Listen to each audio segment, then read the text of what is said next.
सम्माननीय मोनिका जी, श्रीवास्तव जी, मेरे बहुत जिनका मैं बहुत आदर भी करता हूँ, श्री नंद कुमार जी, अद्भुत संयोग आप नहीं मिल गए। गोपाल, आप पता नहीं किस नज़र से देखते हैं, कई स्टूडेंट्स बाहर के भी होंगे, पर मैं यहीं पढ़ा हुआ हूँ और यहीं पढ़ा हूँ। और जो लोग मुझे फॉलो करते होंगे सोशल मीडिया पे जानते होंगे, मैं जो सोचता हूँ दिल से वही लिखता हूँ। आज सुबह ही मैंने ट्वीट किया, जिसको लेकर काफ़ी बहस भी हुई मेरी काफ़ी लेफ्टिस्ट लोगों से, और मैंने कहा भोपाल विश्व का, भारत का तो डेफिनेटली सबसे खूबसूरत शहर है, पर विश्व के, यूरोप के कई सारे शहरों को टक्कर दी, उनको उनसे जीत नहीं सकता खूबसूरती की बात।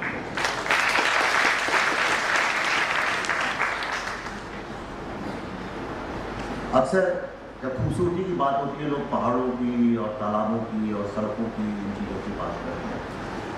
तब मैं उत्तराखंड में था, वहाँ इन्वेस्टर समिट थी, तो वहाँ नए मुख्यमंत्री जी हैं, 1 साल पहले आए और काफ़ी अच्छा काम भी कर रहे हैं। तो वो जानना चाहते थे उसमें कि किस तरह से हम फिल्मों को यहाँ अट्रैक्ट करें।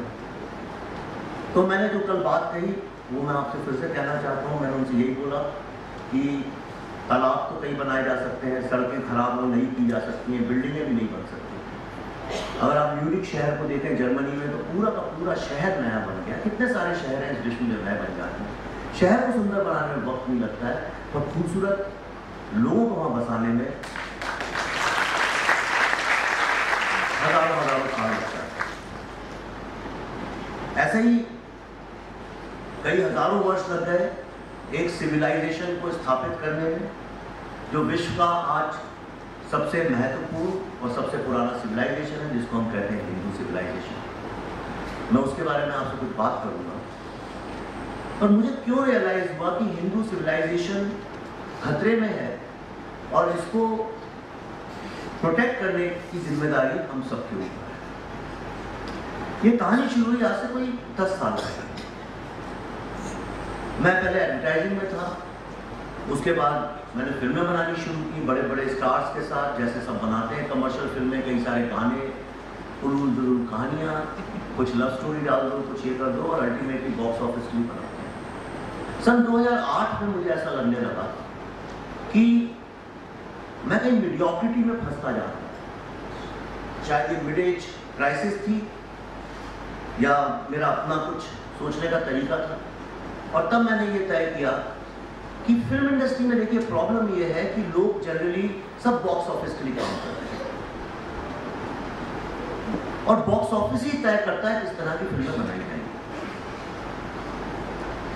और बॉक्स ऑफिस की इस प्रतिस्पर्धा में अक्सर लोग वो कहानियां सुनाते हैं जो लोग सुनना पसंद करते हैं। और लोग क्या सुनना पसंद करते हैं, आप ही बताइए, कड़वा सच या मीठा झूठ? तो वही आपको चॉकलेट वाले बेचते हैं, कैडबरी वाले, मीठी जहर, शुगर इज पॉइजन, ऐसा मान लिया। वही पॉलिटिशियंस करते हैं, हर 2 लाइन में तालियां बजनी चाहिए, ऐसी बात ही बोली जाए जो आपको अच्छी लगती है। और ये फिल्म वाले लोग भी करते हैं, और आपने देखो हास्य कभी भी अक्सर यही करते हैं, जिनके ऊपर कोई जिम्मेदारी नहीं है, जो लोग समाज के विकास में कंट्रीब्यूट नहीं करते, जो लोग सिर्फ समाज से लेना जानते हैं। आपके पास 300 रुपए है, आप मेरे लिए बड़े मतलब के आदमी, 300 रुपए निकालिए, आप मेरे लिए बिल्कुल मतलब के आदमी नहीं। आप मेरा टिकट खरीदिए, आप बड़ा इंपॉर्टेंट, जैसे ही आपने टिकट खरीदा मुझे मतलब नहीं है। तो जो लोग समाज को इसी नजर से देखते हैं कि इनसे मेरा क्या फायदा हो सकता है, वो लोग अक्सर इस माया जाल में फंस जाते हैं, जहां पे धीरे धीरे धीरे लोगों के टेस्ट को डिलीवर करते करते उनको ये एहसास भी नहीं होता कि कब उनने एक ओढ़ा हुआ व्यक्तित्व अपना लिया। और मैं आप यंग स्टूडेंट से इसलिए ये बात कर रहा हूं, बाकी जो बातें करूंगा तो पॉलिटिकल आप पढ़ भी सकते हैं, किताब भी है, फिल्म भी है, मोनिका जी ने 90% बता ही दिया है, वो गूगल में भी मिल जाएगा। लेकिन जो मैं अब आपको बातें बता रहा हूँ जीवन के अनुभव से बता रहा हूँ, तो आप भी इसी में फंसेंगे। जब आप 30-40 साल जाते हैं मैं क्या कर रहा हूँ, मैं गूगल के लिए इतनी मेहनत करके इंजीनियर बना, गूगल के लिए काम कर रहा हूँ, फेसबुक के लिए काम कर रहा हूँ, हिंदुस्तान छोड़ के अमेरिका आ गया, पर मैं कर क्या रहा हूँ? मैं हर समय इसी चिंता में हूँ, मेरे पास गाड़ी आ जाए, मेरे पास ये आ जाए, मेरे पास वो आ जाए। तो ऐसी मनस्थिति के वक्त तब मैंने डिसाइड किया कि अब मैं 50 साल मैंने टच किए हैं और मैं अब वो करूंगा जो मैं कहना चाहता हूं।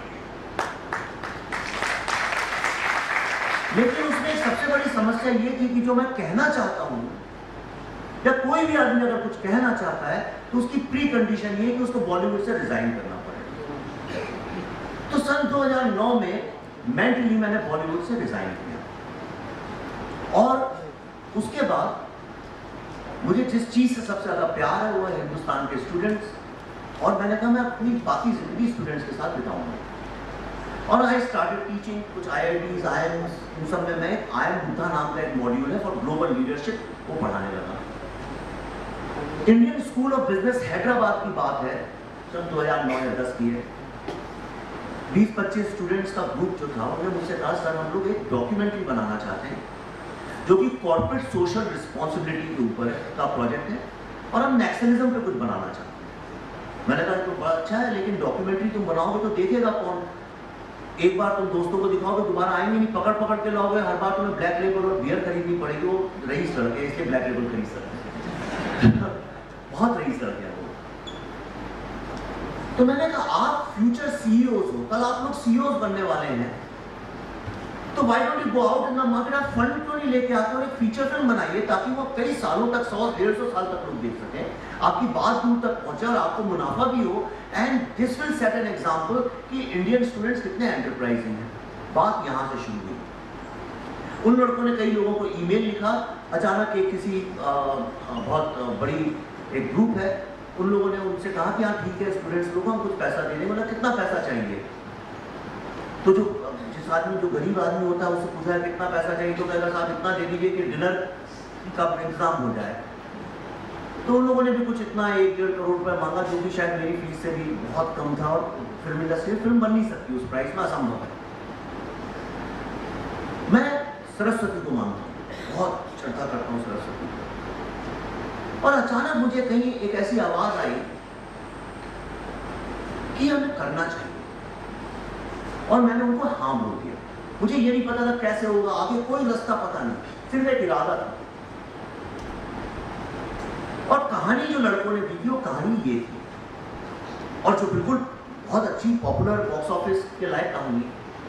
एक CEO है, महिला CEO है, जो रोल गुलपनन करने वाली थी उस वक्त। एक महिला CEO है जिनके कुछ माइनिंग इंटरेस्ट हैं बस्तर में, और वो वहां जाती हैं और अचानक उनका हेलीकॉप्टर खराब हो जाता है और 3-4 दिनों में फंस जाती है, और वो 4 दिन के बाद उसका हृदय परिवर्तन होता है और उसको एहसास होता है कि जो नक्सल लोग हैं ये तो एक्चुअली मसीहा हैं, और ये इतने अच्छे लोग हैं कि इनके ही कारण आदिवासियों का भला हो सकता है, और अपनी सारी जायदाद और जमीन और जो कुछ माइनिंग का था उनके नाम लिख के चली जाती है। और ये एक ऐसी कहानी है जिसपे आप जितने चाहे पैसे रेज कर सकते हैं बॉलीवुड के अंदर, और मैं उस कहानी पे फिल्म बनाने के लिए तैयार हूं। पर सरस्वती की कृपा थी कि हम लोग जब रिसर्च कर रहे थे तो एक दिन रात को मेरी असिस्टेंट ने कुछ पेपर्स मुझे दिए, कहले सर अब इसके आगे रिसर्च हो नहीं सकता, गूगल में जितने पेज थे सब मैंने निकाल लिए हैं, कुछ बचा नहीं है मार्केट में आपको देने के लिए। मैं रात को बैठा हुआ था, अचानक में पेपर्स मेरे सामने थे, और उस मोमेंट में आप देखिए जिंदगियां कैसे बदलती हैं। मैंने ये रियलाइज किया कि सारी इंफॉर्मेशन, आज अगर लोग कहते हैं कि अर्बन नक्सल वर्ल्ड आपने दिया है मार्केट में, आपके कारण अर्बन नक्सल लोग जान गए, तो इसमें मेरा कुछ लेना देना नहीं, वो आप ही कर सकते थे। ये सारी इंफॉर्मेशन किताबों में, गूगल में, गवर्नमेंट के रिसर्च में, इंटरनेशनल एजेंसी, सब जगह अवेलेबल है। पर देखिए होता कैसे है, ये होता ऐसे है कि उड़ीसा में 4 लड़के 2 मोटरसाइकिल चोरी करके भागते हैं। ये कहानी है जो क्राइम पेज में 3rd पेज में आती है कहीं पे। आपको फिर दूसरी खबर आएगी कि झारखंड में कहीं पे एक किसी का किडनैप हो गया।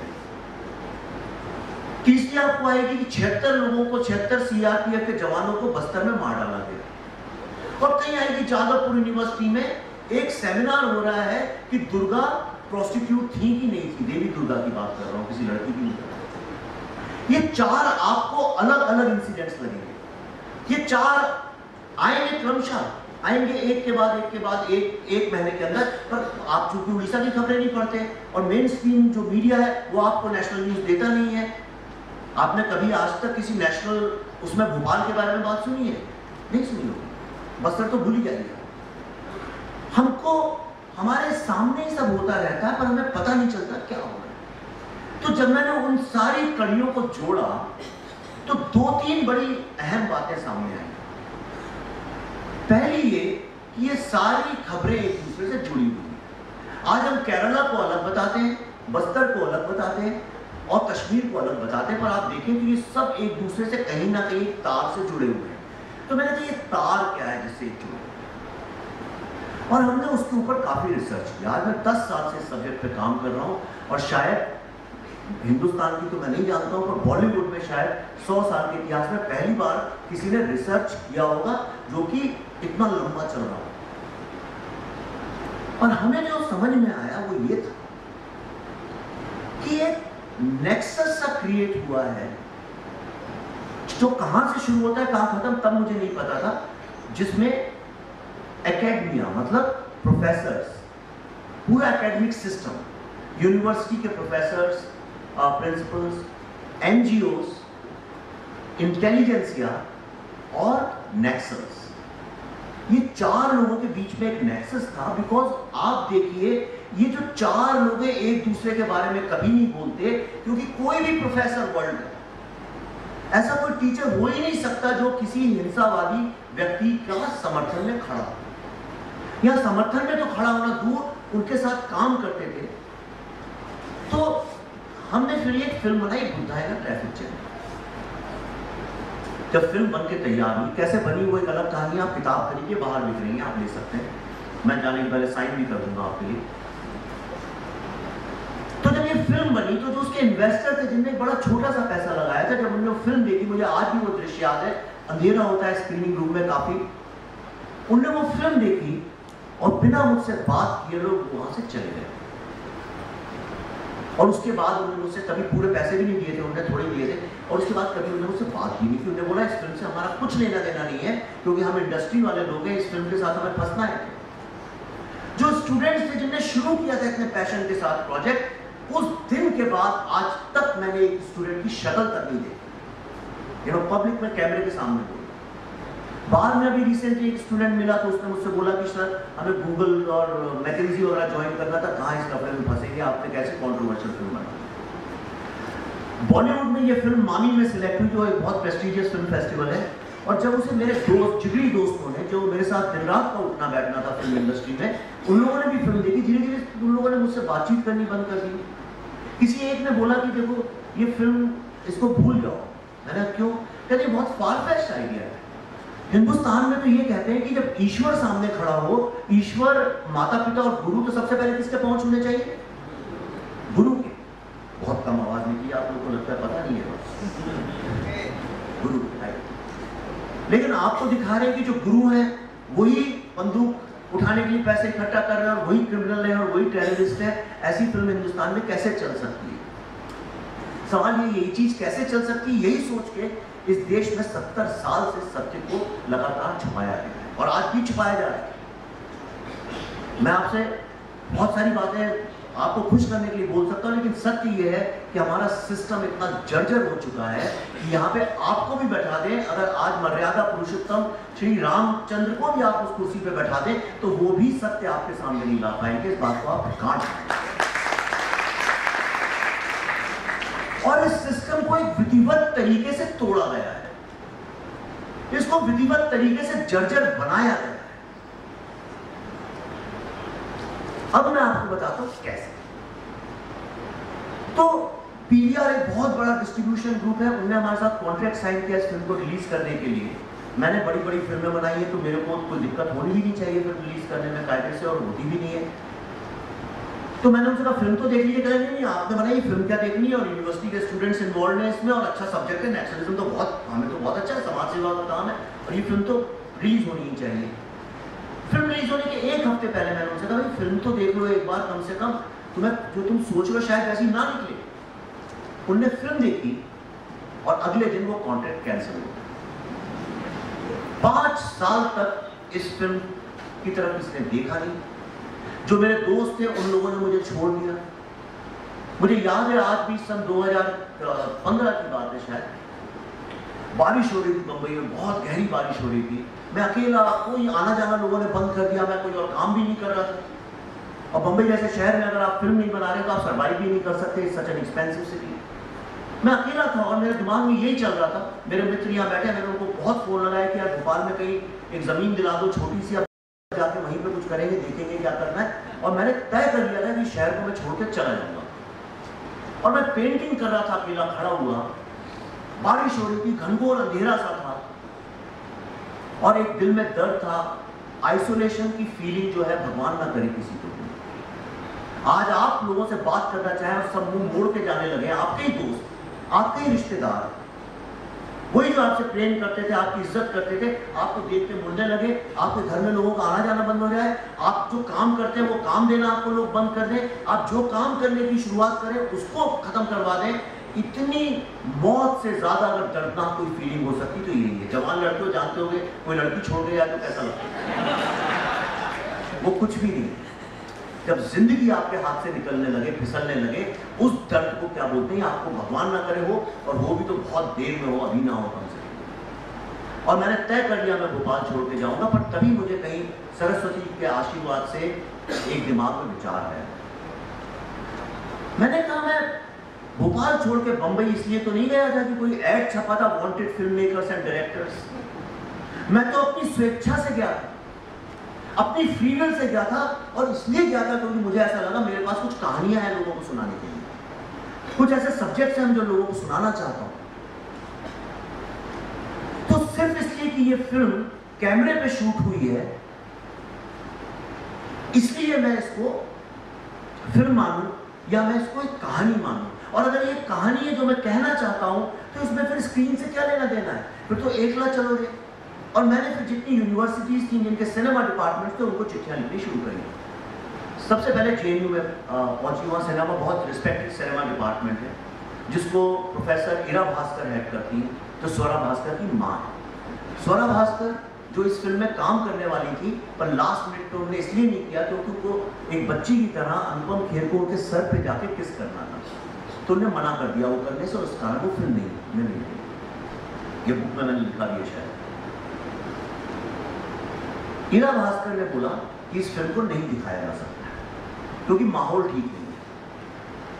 और उसी के 3 दिन बाद उन्हीं के हैंडल से आया कि हम लोग एक फिल्म स्क्रीन करने वाले हैं जिसका नाम है अलीगढ़। मैंने फोन लगाया, मैंने ऐसे कैसे, तो उन्होंने बोला देखिए हम यहाँ पे मेन स्ट्रीम की फिल्में दिखाते हैं, ऑल्टरनेट नैरेटिव की फिल्में नहीं दिखाते हैं। पहली बात तो ये जवाब ही अपने आप में बकवास है, यानी ऐसा व्यक्ति को तो यूनिवर्सिटी में घुसने भी नहीं देना चाहिए, ऐसी बात करता है कायदे से देखा जाए। पर तब एक मेरे दिमाग में सवाल उठा, यहाँ एक फिल्म की बात हो रही है जो कहती है कि नक्सलिज्म, अर्बन नक्सलिज्म इस देश की सबसे बड़ी आंतरिक सुरक्षा का खतरा है, the biggest threat on internal security. और ये बात मैं नहीं कह रहा हूं, ये बात भारत के हर गृह मंत्री ने पार्लियामेंट में बोली है, ये मनमोहन सिंह ने पार्लियामेंट में बोली है, ये उस वक्त के प्रणब मुखर्जी ने पार्लियामेंट में बोली है, मिस्टर शिंदे ने, प्राइम मिनिस्टर ने पार्लियामेंट में बोली है, ये बात हमारे राजनाथ सिंह ने पार्लियामेंट में बोली है, हिंदुस्तान के हर चिंतक राजनेता ने ये बात पार्लियामेंट में बोली है, ये मैं नहीं बोल रहा हूं किसी ने। और दूसरी जो फिल्म थी वो फिल्म थी अलीगढ़। एक प्रोफेसर है, वो होमोसेक्सुअल था या नहीं था इस बहस के ऊपर वो फिल्म, जिसको वो लोग मेन स्ट्रीम नैरेटिव बोल रहे थे। और जो फिल्म देश की सुरक्षा के बारे में थी और जो जेन्युइन चीज थी उसको वो लोग ऑल्टरनेट नैरेटिव बता रहे थे। किसको ऑल्टरनेटिव बता रहे थे? मैं आपको बताता हूँ ये अर्बन नक्सलिस्ट कौन है। जैसा मोनिका जी ने बोला, इनका एक डॉक्यूमेंट है जो जब असिस्टेंट प्रोफेसर साईं बाबा पकड़े गए थे, उनको हमेशा लोग प्रोफेसर साईं बाबा लिखते हैं, अगर आप देखें वो प्रोफेसर कभी नहीं रहे अपने लाइफ में, वो हमेशा असिस्टेंट प्रोफेसर थे। असिस्टेंट प्रोफेसर साईं बाबा को जब अरेस्ट किया गया तो उनके घर से एक डॉक्यूमेंट मिले जो थे स्ट्रेटेजिक डॉक्यूमेंट, जो लिखित इनके डॉक्यूमेंट्स थे, इनकी क्या ऑब्जेक्टिव है। तो जो पहला ऑब्जेक्टिव इनका है वो ये है टू थ्रो अवे और to demolish the state of India. ये बीजेपी और कांग्रेस की बात नहीं हो रही है, demolish the state of India by 2025. And how? With armed revolution. Armed revolution मतलब बंदूकों को हाथ में उठा के। अब बंदूकों को हाथ में उठा के आप दिल्ली और बम्बई में ऐसे घुस नहीं सकते, आर्मी एयरफोर्स आपको 2 मिनट में खत्म कर देंगे। तो कैसे किया जाएगा? तो उसमें उनकी एक स्ट्रेटेजी है जिसमें टैक्टिक्स लिखी हुई है कई सारी। उनकी स्ट्रेटेजी है by taking over the cities, यानी शहरों पे कब्जा। शहरों पे कब्जा कैसे होगा? उसकी एक टैक्टिक ये है, नंबर 1 उनने 5-6 ग्रुप्स को आइडेंटिफाई किया। पहले ये है लेबर। अगर आप किसी शहर के लेबर को अपने कब्जे में कर लेते हैं तो आप उस शहर का चक्का जाम कभी भी कर सकते हैं, जो ये करते ही रहते हैं हर समय अगर आप देखें। दूसरा है इंटेलिजेंसिया एंड मीडिया। हालांकि मीडिया को इंटेलिजेंसिया बोलना गलत है, क्योंकि मीडिया में जो आदमी है वो इंटेलिजेंट हो, ये कोई जरूरी नहीं है। और सबसे बड़ी गलती हम लोग ये करते हैं, जो ज्यादा दिखते हैं लोग उनको हम इंटेलेक्चुअल बोलने लगते हैं। सबसे बड़ी गलती हम ये करते हैं। जो असली इंटेलेक्चुअल है आप देखिए, वो चुपचाप कहीं अपने रिसर्च रूम में, लाइब्रेरी में बैठ के कुछ लिखते हैं, काम करते हैं, वो ये फालतू के लंदन में फंसते ही नहीं है पहली बात। तो इंटेलिजेंसिया, मीडिया, एनजीओस, ऐसे इन्हें कई सारे आइडेंटिफाई किए। और जो सबसे महत्वपूर्ण है वो है स्टूडेंट्स,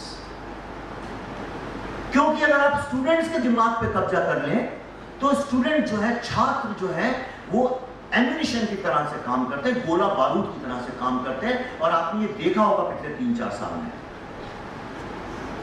और ये बात जो है, अच्छा अब ये जो नक्सल है ये जंगल में काम करते हैं और ये करते हैं शहर में। जब हमारी किताब आई, कई लोगों ने आप अर्बन, जो आदमी आपसे राजी नहीं होता, जो आपकी ओपिनियन के अगेंस्ट है, क्या उसको अर्बन नक्सल बोलते हैं? ट्विटर में कई लोग मुझ पर ये लांछन लगाते हैं। पर पहले मैं आपको क्लियर कर दूं, और मैं हर स्पीच में क्लियर करता हूं, कभी भी जो आपसे राजी नहीं है, जो आपकी बात नहीं मानता, उसको अर्बन नक्सल कभी बोलना नहीं। सबसे बड़ी डिससर्विस आप अपने देश के साथ तभी करेंगे जब आप बिना जाने हुए किसी पे भी उंगली उठा के बोल देंगे अर्बन नक्सल। ये गलत बात है। जैसे आपको नहीं अच्छा लगता कि कोई कह दे कि भाई अखलाक को लिंच किया, कोई कहते आप ही लिंचर है, आपको नहीं अच्छी लगती ना ये बात। तो इसी तरह से ये बात गलत है, आपका विरोध हो सकता है। अब मैं आपको बताता हूं अर्बन नक्सल कौन है। नक्सलिज्म, माओइज्म आप सब जानते हैं। बस्तर में पिछले कई सालों से, पिछले 2-3 दशक से ये लोगों के पास कुछ काम बचा नहीं है, ये अपने आप एक बहुत बड़ा बिजनेस बन गया। तो ये लोग क्या करते हैं, ये लोगों को एक्सटॉर्ट करते हैं। अक्सर ये माना जाता है, आप सब यही सोचते होंगे ना कि ये जो माइनिंग करते हैं, जो लोग माइन लगाते हैं, बड़ी बड़ी कंपनियां, अंबानी, अडानी, वेदांता, उनको एक्सटॉर्ट करते होंगे, यही मानते हैं ना आप लोग। अब मैं आपको बताता हूँ किसको एक्सटॉर्ट करते हैं। 10 साल की छोटी बच्ची जो तेंदू के पत्ते उनको मंडी में बेचने जाती है, 10-12 साल की, अब माँ भेज देती होगी इतना एक गठरी भर के, और जो 400-500 रुपए कमाती है उसको ही एक्सटॉर्ट करते हैं।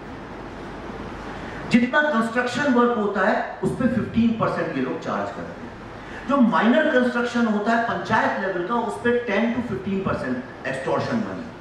जितने भी ट्रक निकलते हैं वहां से, और चूंकि वहां हर दिन नई मंडियां लगती रहती हैं, तो ट्रकों का आना जाना लगातार हजारों की तादाद में होता है।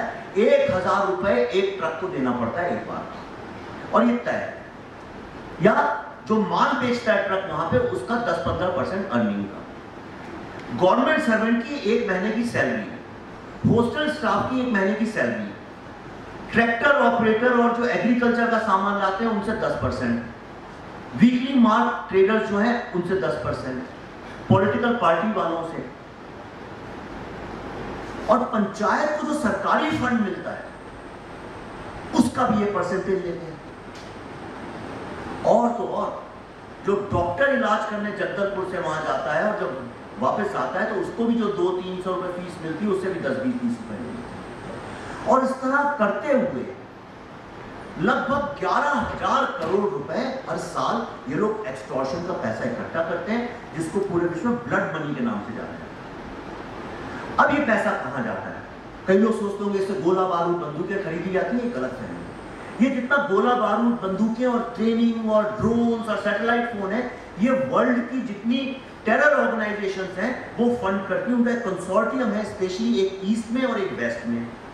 एक तरफ कम्युनिस्ट टेरर ऑर्गेनाइजेशंस का कंसोर्टियम है और एक तरफ इस्लामिक टेरर ऑर्गेनाइजेशंस का कंसोर्टियम है, और इन दोनों तरफ से इनको पैसा आता है। ये 11,000 करोड़ रुपए लगभग यूज होते हैं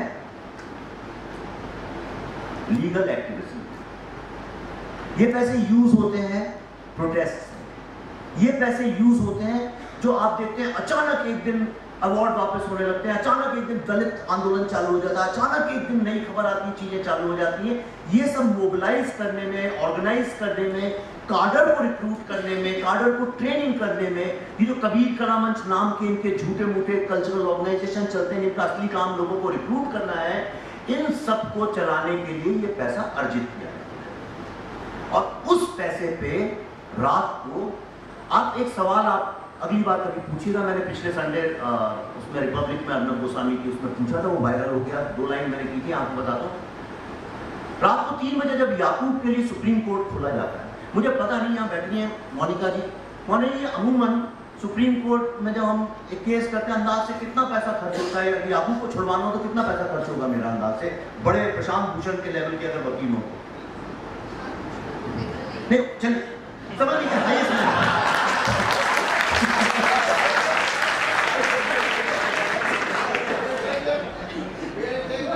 yeah, I have no idea about how much it costs. Prashant Bhushan, Indira Jaising, Vrinda Gover, none of them get paid through these channels. They are paid in their foreign account. No. I can say it.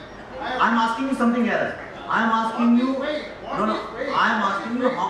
Listen to me. I'm asking you how much it costs to go to Supreme Court. It costs easily 2 lakh rupees for the initial cost of filing. 4-5-6 lakh रुपए खर्चा होता है, और रात को 3 बजे खुलवाना हो, इतने सारे लोगों को ले जाना, 10 ये पैसा किसने दिया? कौन फंड करता है इसको? कहां से अचानक एक रात को लाखों लोग सड़क पर उतर जाते हैं? क्या आपको लगता है भावनाओं में बह के आते हैं? क्या लगता है वो वाकई में ऑपरेस दलित हैं जो सड़कों पे आते हैं? उनकी शक्लें देखिए, सब खाए पिए मोटे अट्टे कट्टे। उनके नेताओं को देखिए जो बिजनेस क्लास में चलते हैं, 4 लोग उनको सामान उठा के जेट एयरवेज के आते हुए बैठाते हैं वहां पे, ये दलित है। दलित के इशू पे आएंगे, उसको किनारे रखते हैं, पर ये रोज जो शुरू हो जाता है ये इसी पैसे से चल रहा है। अगर आज आपको एक छोटी सी पार्टी, ये फंक्शन 500-600 लोगों को इकट्ठा करने के लिए इनको 2-3 महीने गए, इसमें पैसा खर्च करना पड़ा, ऑर्गेनाइजेशन लगा, आपको अपनी बर्थडे पार्टी में 4 दोस्तों को बुलाना हो तो आपके 5-6 दिन चले जाते हैं, फोन करो, मैसेजेस भेजो, कुछ केक खरीदो, पैसा खर्च करो। तो इतने नेशनल लेवल पे जब प्रोटेस्ट और ये सब चीजें इकट्ठी होती हैं, पटेल आंदोलन, लिंगायत आंदोलन, बिना बात के ये क्यों होते हैं और कौन करता है और कौन इनको फंड करता है? पॉपुलर बातें अगर करने पे तो बहुत अच्छा है, मैं आपसे कुछ बोलूंगा, उनको मैं 4 गाली दे सकता हूं, आप लोग खुश हो जाएंगे, लेकिन आप इंडिया के यूथ हैं, ये देश आपका है, आप कहां रहेंगे ये आपको तय करना है। मैं यहाँ आपको भड़काने या आपके दिमाग में उनके खिलाफ गलत बातें करने नहीं आया हूं। मेरा उन लोगों से बिल्कुल भी कोई लड़ाई और नाराजगी नहीं है जो हिंदुइज्म पे अटैक करते हैं या जो कहते हैं ब्राह्मण लोग ऐसे हैं, मुझे उनसे कोई आपत्ति नहीं, बोलते रहे उसमें तो ठीक है, हम भी तो बोलते हैं। मेरा प्रॉब्लम उन लोगों से है जो बंदूकें उठा के एक्सटॉर्ट करके उस पैसे से हिंदुस्तान की ग्रोथ स्टोरी को रोकना चाहते हैं, वो लोग न्याय करना चाहते हैं। अब मैं आपको समझाता हूं ये क्यों हो रहा है। देखिए ये तो समझ में आ गया क्या हो रहा है, कैसे हो रहा है, पर ये क्यों हो रहा है? बिना मोटिव के मोनिका जी जानती है कोई भी केस सॉल्व नहीं किया जा सकता, इसके पीछे मोटिव क्या है। अब मैं आपको वो बात बताता हूं जो मेरे दिल के बहुत करीब है। पूरे विश्व में सिर्फ 2 ही सिविलाइजेशन बचे हैं, आपको पता है, सारे सिविलाइजेशन खत्म हो गए, ग्रीक सिविलाइजेशन खत्म, रोमन खत्म, इजिप्ट खत्म, आप दुनिया के जितने एस्टेक खत्म, जितने सिविलाइजेशन थे सब खत्म हो गए, सिर्फ 2 बचे, चाइनीज एंड हिंदू सिविलाइजेशन। और जब मैं हिंदू सिविलाइजेशन बोलता हूं, सरस्वती को साक्षी मान के बोलता हूं, और ये सत्य भी है, उस हिंदू सिविलाइजेशन में मुस्लिम भी आते हैं, क्रिश्चियंस भी आते हैं, बुद्धिस्ट भी आते हैं, सिख भी आते हैं, जैन भी आते हैं, पारसी लोग भी आते हैं। मैं रिलीजन की नहीं, मैं सिविलाइजेशन की बात कर रहा हूं। जो लोग फोन पे एसएमएस कर रहे हैं बंद करें और ध्यान से सुने इस बात को। हाँ आप ही से कह रहा था, आप ही से कह रहा था, आप ही से। बात को देखिए, आप यहाँ बैठिए तो आपका कर्तव्य है सुनना, राइट? और ये एक इंपॉर्टेंट बात है जो कोई करता नहीं है अक्सर, क्योंकि हर चीज राजनीति में खो जाती है। हम लोग बहुत बड़ी बात कर रहे हैं। हिंदू सिविलाइजेशन एक वर्ल्ड, चाइनीज सिविलाइजेशन जो है वो एक क्लोज सिविलाइजेशन है। वहां क्या हो रहा है, कैसे नहीं हो रहा है, हमें किसी को पता नहीं है। काला अंधेरा कमरा है और हम कह रहे हैं कि वहां सिविलाइजेशन सर्वाइव कर रहा है, हमें पता भी नहीं है। पर हिंदू सिविलाइजेशन सर्वाइव कर रहा है, ये पूरा विश्व जानता है। अगले 10-15 दिन बाद वर्ल्ड हिंदू कांग्रेस है शिकागो में, जहां पे स्वामी विवेकानंद ने 125 साल पहले भाषण दिया था। मैं वहां जा रहा हूं भाषण देने।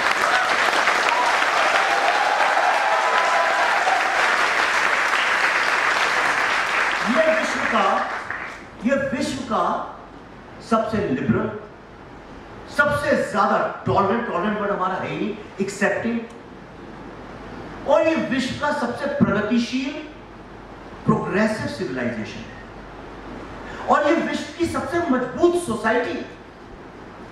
कैसे? आप देखिए सारी दुनिया में जहां जहां जिन सिविलाइजेशन में समाज शासन पे आश्रित हुआ है, वो सारे सिविलाइजेशन खत्म हो गए, क्योंकि वह समाज कमजोर था, शासन बड़ा था। शासन मजबूत था, स्टेट जिसको बोलते हैं, वो मजबूत था और समाज कमजोर था। जब ब्रिटिश लोग और फ्रेंच और डच लोग कॉलोनाइज करने निकले, जहां जहां उन्होंने कदम रखा, वो हर राष्ट्र, वो हर समाज क्रिश्चियन हो गए। एक भी एग्जांपल ऐसा नहीं है जहां पे कॉलोनाइजेशन हुआ हो और वो लोग क्रिश्चियन ना हो गए उससे। जहां जहां इस्लामिक इन्वेजन हुआ, वो हर समाज, वो हर कंट्री इस्लामिक हो गई। और मनमोहन वैद्य जी ने, जो कम्युनिकेशन इंचार्ज है इसके RSS, उन्होंने एक लेख लिखा था बड़ा अच्छा। उसमें उन्होंने एक उदाहरण भी दिया था कि अफ्रीका में वो लोग पहुंचे और 2 घंटे के अंदर राजा का गला काट दिया और 2 घंटे में पूरी कंट्री क्रिश्चियन हो गई, सरेंडर कर दिया। हमारे यहाँ कितने साल राज किया इस्लामिक इन्वेजन? कितना जोर से बोलिए? 600 से 1000 नहीं, कोई 800 साल। अंग्रेजों ने कितने साल किया? टोटल कितना हुआ? 1000 साल हम पे इन लोगों ने हुकूमत की। फिर भी जब 1947 में देश छोड़ के गए, एक बहुत कम मात्रा के लोग नॉन हिंदूज थे। ये समाज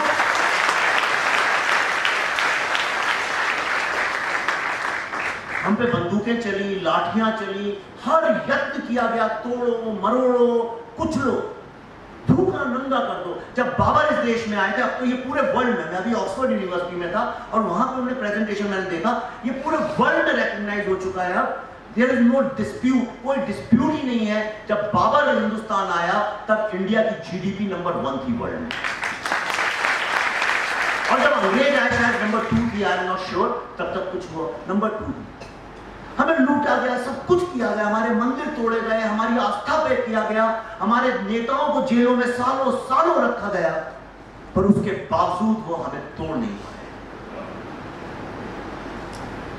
पर इतने बड़े राष्ट्र, इतने सब, अचानक एक राष्ट्र आजाद हो गया, इतने सारे लोग, इतने नेचुरल रिसोर्सेज और एक सिविलाइजेशन जो पूरे वेस्टर्न सिविलाइजेशन को एक छोटी सी कंट्री चैलेंज करती है, जिसकी आइडियोलॉजी को, ये मत भूलिए, ये पूरी दुनिया का जो इतिहास है, इसको रचने वाले हम लोग नहीं, इसको रचने वाले योद्धा लोग, जो तलवारें लेकर लड़ते रहे हैं इस बात के लिए कि किसका नैरेटिव जीतेगा।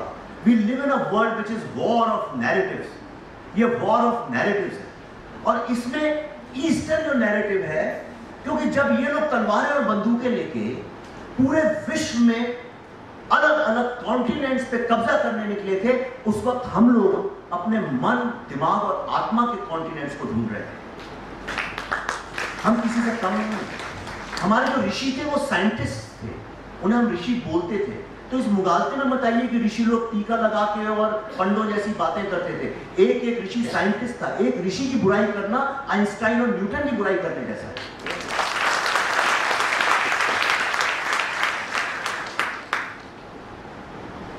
तो इस हिंदू सिविलाइजेशन से लोगों को हमेशा से एक डर सा रहा है, एक खतरा सा रहा है। लोगों को यह नहीं समझ में आता है कि इनके पास जब कुछ भी नहीं है, तब भी ये लोग खुश कैसे हैं, तब भी ये लोग इतना दुनिया भर में अपनी नॉलेज और अपनी विजडम को कैसे स्प्रेड करते हैं। आज मैं और आप जो भी हैं, ना तो खुद है ना अपने माँ बाप के कारण है, ये हजारों सालों की कलेक्टिव विजडम है। और ये कलेक्टिव विजडम पे हमको एक और बेहतर परत लगानी है, जो काम आप लोग करेंगे, जो मैं अभी कर रहा हूं। ये चाहते हैं ऐसा ना हो, क्योंकि भारत गरीब होने के बावजूद आज वर्ल्ड की 5th लार्जेस्ट इकोनॉमी है। जिन लोगों ने हमारे को नंबर 1 जीडीपी से लास्ट जीडीपी लाए, जिनने हमें लूट डाला, आज वो लोग हमसे इकोनॉमी पे पीछे हैं। आज हम वर्ल्ड के second largest food grain producers हैं। अंग्रेजी बोलने वालों की सबसे ज्यादा तादाद हमारे यहाँ, सबसे ज्यादा एजुकेटेड, आईटी एजुकेटेड लोग हमारे देश में। आज अगर अमेरिका जाए, सिलिकॉन वैली जाए, तो मैंने वहां पूछा, फेसबुक पे मुझे टाउन हॉल के लिए बुलाया था, मैंने कहा भैया कुछ गोरे लोग ही काम करते हैं, सिर्फ हिंदुस्तानी लोग काम करते हैं। तो मैंने कहा अगर तुम लोगों को इन्हीं लोगों के साथ काम करना है तो इंडिया में आके काम करो, यहाँ क्या कर रहे हो कॉर्पोरेट स्लेवरी इतने दिनों से। आप यकीन नहीं करेंगे, मैं साल में 4-5 बार विदेश जाता हूँ, ज्यादा ही जाता हूँ कई बार। इंडियन पासपोर्ट, मोदी जी जो कहते हैं ये सत्य है, इंडियन पासपोर्ट की वैल्यू पिछले 2-3 साल में जितनी बढ़ी है एक्सपोनेंशियली विश्व में किसी और राष्ट्र की।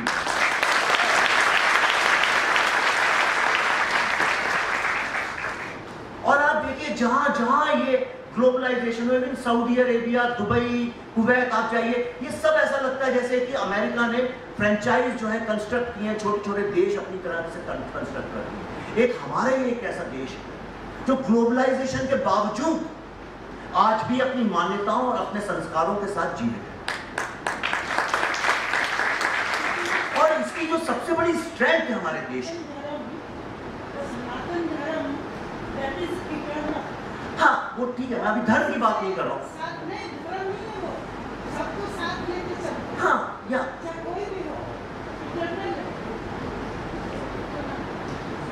तो आप आ जाइए, आप आ जाइए, आप आ जाइए, या मुझे बोलने दें। आपके विचार आप व्यक्त करिए, मेरे विचार।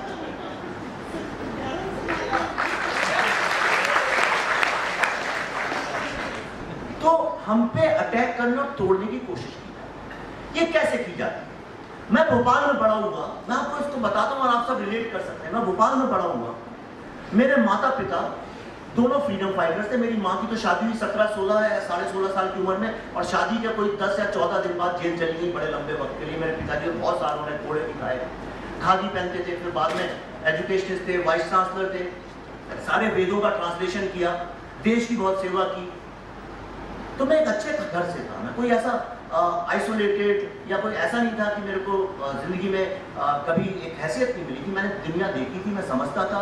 5 साल में नेशनल डिबेटर रहा था, पढ़ाई लिखाई में भी ठीक ठाक था, मुझ में कोई ऐसा ऐप भी नहीं था जिसके कारण मेरा तिरस्कार किया जाए। लेकिन जब मेरा एडमिशन IIMC में, JNU में ही IIMC, इसलिए जब वहाँ हुआ दिल्ली में, तो 25 लोग की क्लास थी। मैं अकेला लड़का था जो छोटे शहर से आया था, बाकी सब बैंगलोर, कलकत्ता, दिल्ली के लोग थे, तो सब कुछ मर्सिडीज में आए। और पहली बार मुझे ऐसा महसूस हुआ जैसे इस देश में मेरे लिए कोई जगह ही नहीं, और मेरा सिर्फ इतना दोष था कि मैं अंग्रेजी नहीं बोल सकता। और मैं आपको सच बताऊं तो इस देश में एक युवा के, यंग लड़के लड़की के 10-15 साल तो सिर्फ अंग्रेजी से ही लड़ाई लड़ते लड़ते निकल जाते।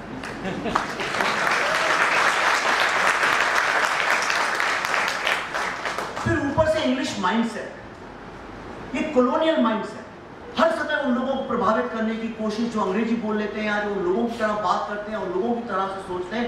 इस देश में जिस आदमी को अंग्रेजी नहीं आती है, उस व्यक्ति को पूरी जिंदगी के अपमान के साथ जीना पड़ता है। ये वही व्यक्ति जानता है, दूसरे उसके दर्द को समझ ही नहीं सकते। आप अगर देखें तो यहाँ पे जितनी फेलियर की या लॉस की या स्ट्रगल की कहानियां हैं, उनमें 90% कहानियों में आपको हिंदी, मराठी, तेलुगु, तमिल, बंगाली बोलने वाले लोग मिलेंगे, इंग्लिश बोलने वाले बहुत कम मिलेंगे। तो अपनी ही कंट्री में आपको सबसे पहले आइसोलेट किया जा सकता है। जहां आपने नेटिव विजडम की बात करी, नेटिव विजडम मतलब अपनी जो लोकल विजडम है उसकी बात करी, आपको तुरंत आइसोलेट कर दिया जाता है। आपको उस नैरेटिव का पार्ट ही नहीं बनने दिया जाता है जो कि आपका नैरेटिव है ही नहीं। सेकुलरिज्म हमारा नैरेटिव है ही नहीं, टॉलरेंस हमारा नैरेटिव है ही नहीं। हम तो यूनिवर्सल एक्सेप्टेंस वाले लोग, हम तो सबको पूरी तरह से एक्सेप्ट करते हैं, नहीं करते। आपके घर में जब कोई मेहमान आता है आप उसे टॉलरेट करते हैं, एक्सेप्ट करते हैं? टॉलरेट बेस्ट भी किया जाता है।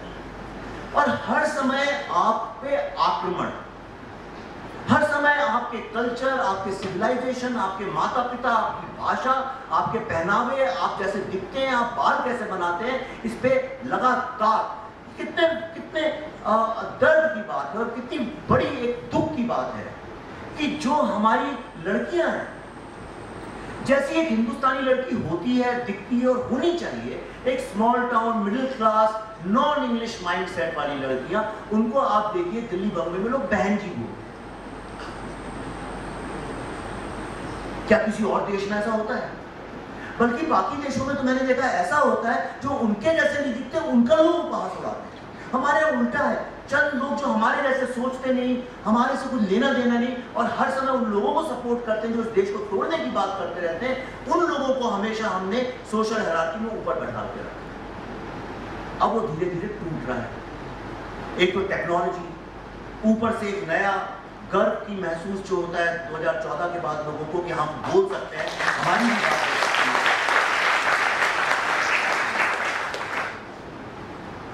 इससे बहुत खलबली का वातावरण बढ़ चुका है। इसलिए अब इंसान को छोड़ के वो लोग गाय आय पे भी अटैक करने लगे।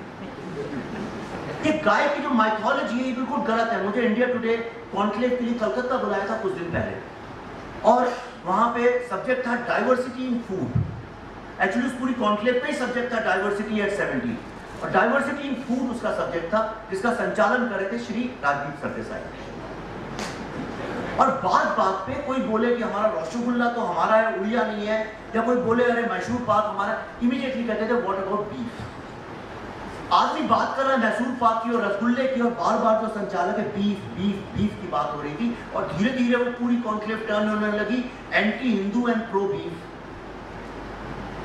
ऐसे नैरेटिव टर्न किए जाते हैं। जब मेरी बारी आई तो मैंने ऑडियंस हजारों लोग बैठे थे, मैंने उनसे 2 सवाल पूछे। मैंने कहा मैं आपसे, मेरे पास कुछ कहने को नहीं है, मुझे जो कहना है उसका जवाब आप ही लोग देने वाले हैं अगले 2-3 मिनट में, तो मैं आपसे 2 सवाल पूछता हूँ। इस पूरे हॉल में ऐसे कितने लोग हैं जो आज शाम को अपने घर जाके अपनी माँ से बोल सकते हैं आज चौके में बीफ बना है? हाथ उठाइए। तो 1000 लोगों में से मुश्किल से 8 या 10 लोगों के हाथ उठे। तो मैंने कहा जब अपनी माँ को ही नहीं समझा सकते हो तो काहे को 125 करोड़ लोगों को समझाने में लगे?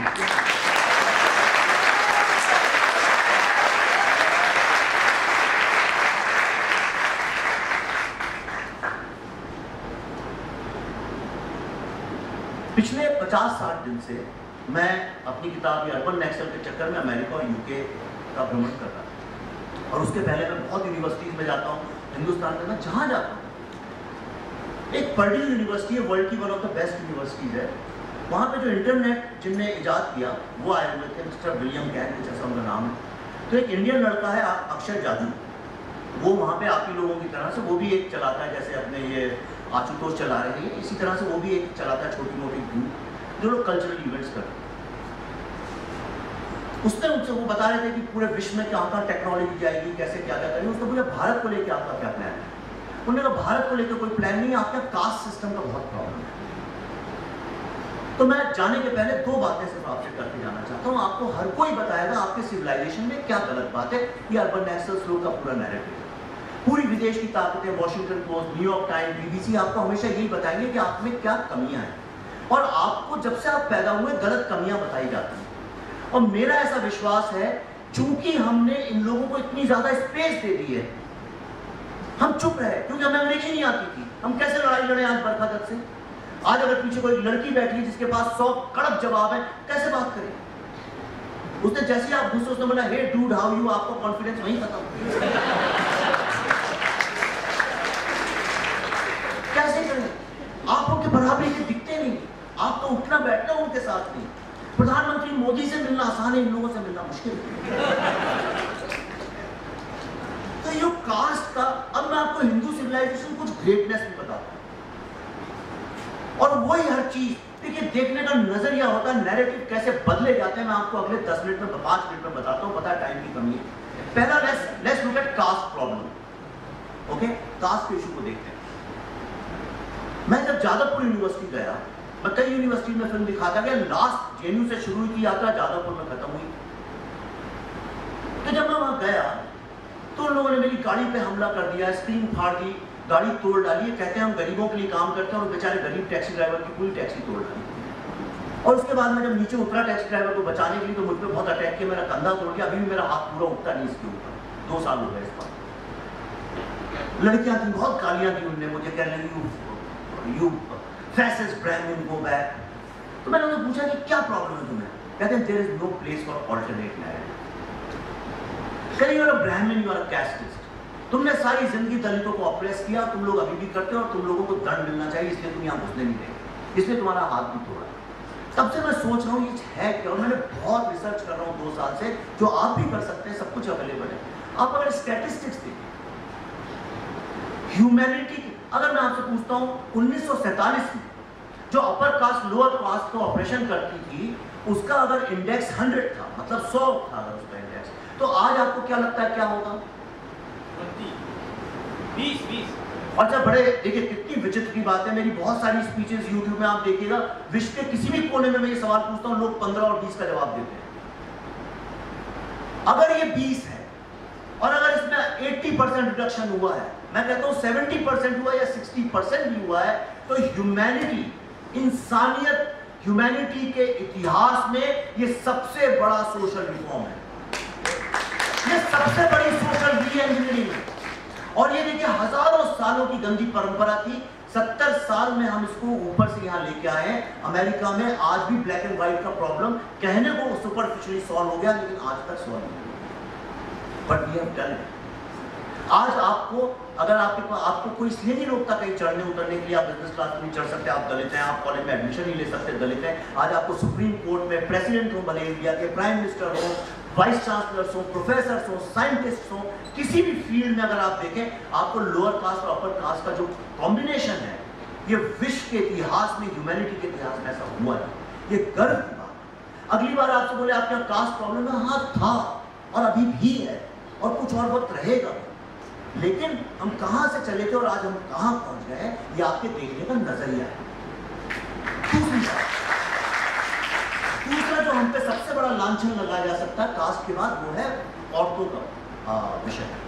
हमसे बोला जाता है विमेन एम्पावरमेंट, ये आपकी जो औरतें हैं वो एम्पावर्ड नहीं, और ये सबसे बड़ा झूठा नैरेटिव अर्बन नेशनलिज्म है। तो 100, 150, हजारों बातें दिवाली के फायर क्रैकर्स पर, वो बच्चों को लड़ देंगे, मैं उसमें पढ़ना नहीं चाहता हूँ। लेट्स टॉक अबाउट समथिंग जो हिंदू सिविलाइजेशन की बात है। दूसरा है औरतों के एम्पावरमेंट की बात, करेक्ट? देखिए भारतीय लोग पिछले हजारों सालों से पूरे विश्व का भ्रमण कर रहे हैं, और दुनिया का ऐसा कोई देश नहीं है जहां पे हिंदुस्तानी बसे नहीं जाते, कोई राष्ट्र ऐसा नहीं है हिंदुस्तान का, वह विश्व का, और जहां हजारों लाखों की तादाद में ना बचे। और ये हजारों सालों से चल रहा है। कभी तो हम पे आक्रमण हुआ था क्योंकि हम लोग ट्रेवल करते थे, स्पाइसेस और हमारा दुनिया भर का ट्रेड था कॉटन का, तभी तो हम पे आया। लेकिन इतने सालों में जहां भी एक हिंदुस्तानी व्यक्ति गया है, उसकी रेपुटेशन क्या है? आप सोचिए उसके बारे में। उसकी रेपुटेशन है एक अच्छा आदमी है, भला आदमी, हमेशा मदद के लिए तत्पर रहता है, हमेशा मुस्कुरा के लोगों को अपने घर बुलाता है, और अपने ज्ञान को, नॉलेज शेयर करता है, ज्ञान बढ़ाता है, क्योंकि हम सब पढ़े लिखे लोग जाते हैं। और कभी सोसाइटी से कॉन्फ्लिक्ट नहीं करता, कभी क्राइम में इन्वॉल्व नहीं होता, कभी ड्रग ट्रेड में इन्वॉल्व नहीं होता, प्रोस्टिट्यूशन में इन्वॉल्व नहीं होता, टेररिज्म में इन्वॉल्व नहीं होता। आज की तारीख में इससे अधिक ह्यूमैनिटी की क्या हो सकती है?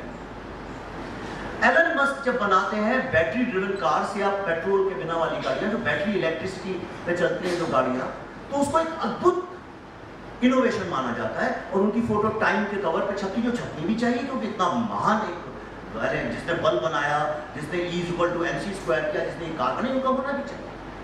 तो जो आदमी एक बहुत अच्छा प्रोडक्ट क्रिएट करता है, उसका पूरा विश्व सम्मान करता है और उसकी इज्जत करता है। उसकी एक तो छोटी मोटी कमियां उस पर ध्यान भी नहीं देते। अगर मैं एलन मस्क की नेगेटिविटी दिखाने जाऊं तो बहुत लंबी लिस्ट बन सकती है, लेकिन लोग ध्यान इसलिए देते कि इसने इतना बड़ा काम किया, महान काम किया है, एक ऐसा प्रोडक्ट बनाया है जिससे लोगों की जिंदगियां बदल सकती।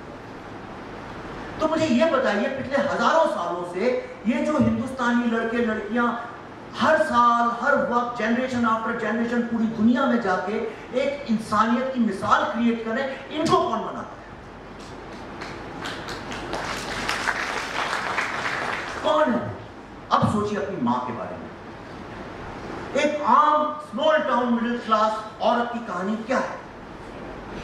सबसे कम खाएगी, सबसे जो बचा खराब खाना है वो खाएगी। आप लोग सब इंजीनियर है, जो भी टेक्निकल लाइन में, आप सोचिए आपकी माँ ने कितना सेक्रीफाइस किया, जरा आमतौर करके सोचिए तो। इतना सेक्रीफाइस विश्व में कौन औरत करती है, किस समाज में की जाता है, आप बताइए। वो जो लोग वॉशिंगटन पोस्ट और बीबीसी वाले हम पे उंगलियां उठाते हैं, वहां की औरतें करती है इतना सेक्रीफाइस। कौन ज्यादा एम्पावर्ड है? वो सोती सबसे बेकार जगह पे, सबसे कम टाइम सोती है। सब खाना खाते तब वो खाना खाती है, एक एक पैसा अपनी साड़ी को फाड़ फाड़ के उसके पोंछे बना के, ताकि आप पढ़ लिख के एक अच्छे इंसान बन सके। कभी आपकी माँ ने कभी आपसे ही बोला है जाओ बेटा जाके खूब अरबपति बन जाना? नहीं, कहीं एक अच्छे इंसान बने। तो वो औरत जो पिछले हजारों सालों से एक के बाद अच्छे से अच्छे इंसान प्रोड्यूस करती जा रही है, वो एम्पावर्ड है कि नहीं है, ये मेरे को समझ में नहीं आता किस तरह का नैरेटिव है। और आश्चर्य है,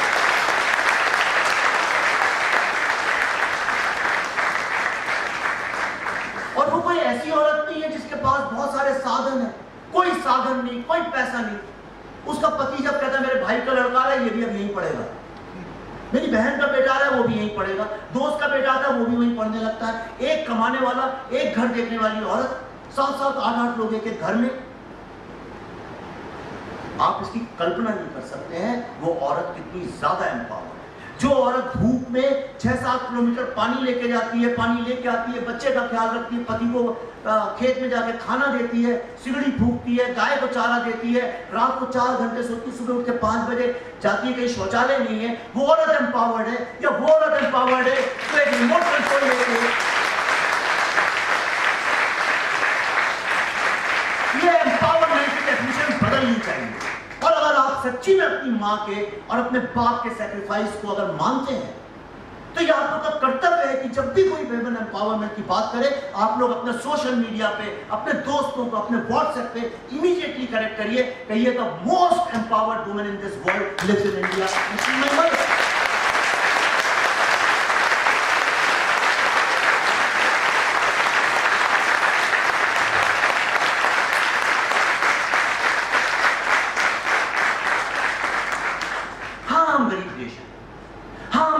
है, हमारे बाहर कीचड़ है। भगवान ने, अगर मैं किताब मेरे पढ़े, पूरा चैप्टर है कि हमारे, मैं जब लिखने बैठा इस देश में क्या क्या प्रॉब्लम्स हैं, मैं लिखने जब बैठा तो वो 10-15 पन्ने कब कवर हो गए, और मैं सेंटेंस नहीं लिख रहा था, मैं कहता India has problems like drought, famine, this. मैं जब लिखने 5-6 पन्ने पढ़ा। अगर आप उन पन्नों को पढ़े तो आपको लगेगा किसी और प्लेनेट का अगर नर्क कहिए तो भारत में, और सारी दुनिया में हमें उसी नजर से देखती है।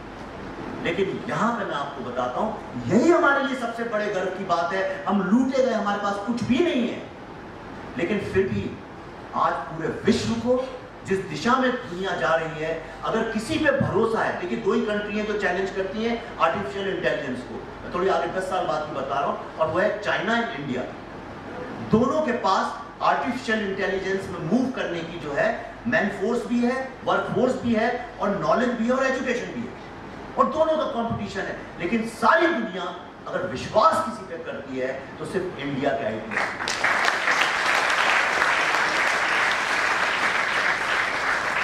तो ये आपकी मर्जी है कि आपको कीचड़ दिखता है या कीचड़ में खिला हुआ कमल दिखता है। मेरा मतलब वो नहीं, मेरा तात्पर्य वो नहीं, शायद था है।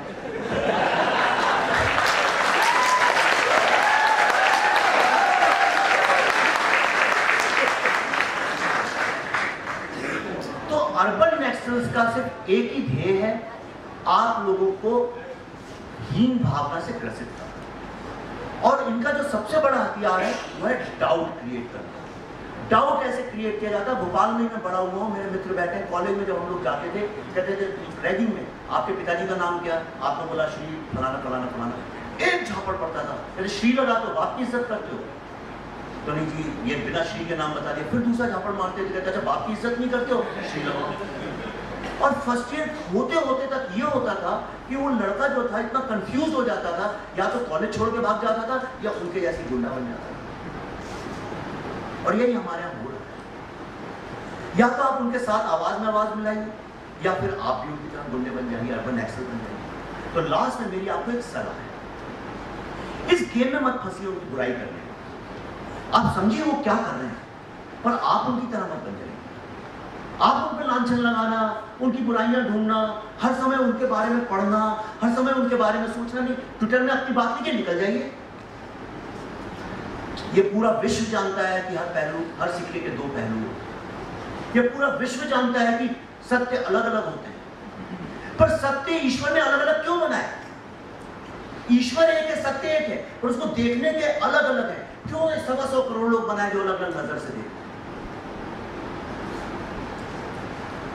क्योंकि जो आपका सत्य है वही आपके लिए सही है। मेरा सत्य आपका सत्य नहीं है।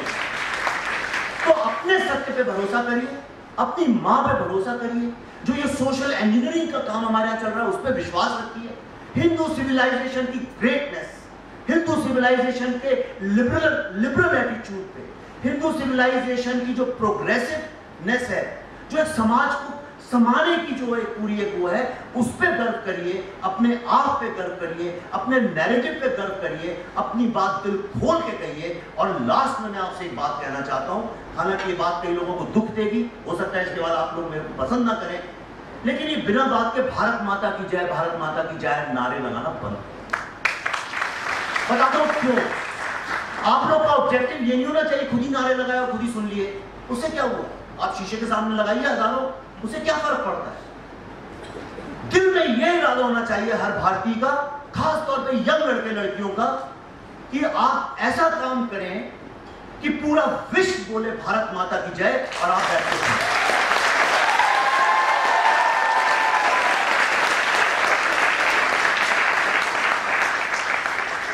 मैंने अपनी पूरी जिंदगी, बाकी जिंदगी सिर्फ इंडिया के स्टूडेंट्स के साथ बात करने, उनको ग्रूम करने, उनको मेंटोर करने की शपथ खाई है।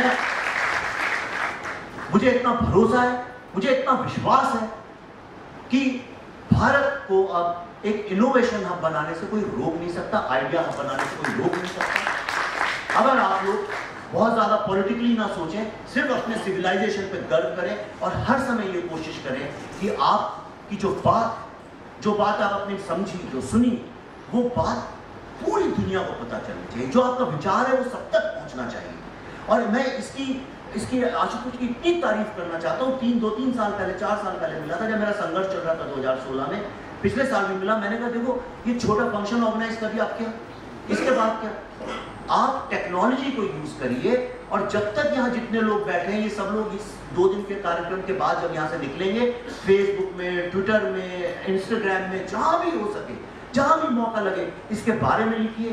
क्या विचारों का आदान प्रदान हुआ, किसने क्या क्या मेन बातें करी, वो लिखिए। असहमत है तो वो लिखिए, क्योंकि अगर अब आपने नहीं लिखा तो वो लोग लिखते रहे। और हिंदू सिविलाइजेशन कल को आप जब बड़े हो और आपके बच्चे हो, तो आप भी मेरी तरह यही बोले, देखो Hindu civilisation is the longest surviving civilisation, don't let them break it.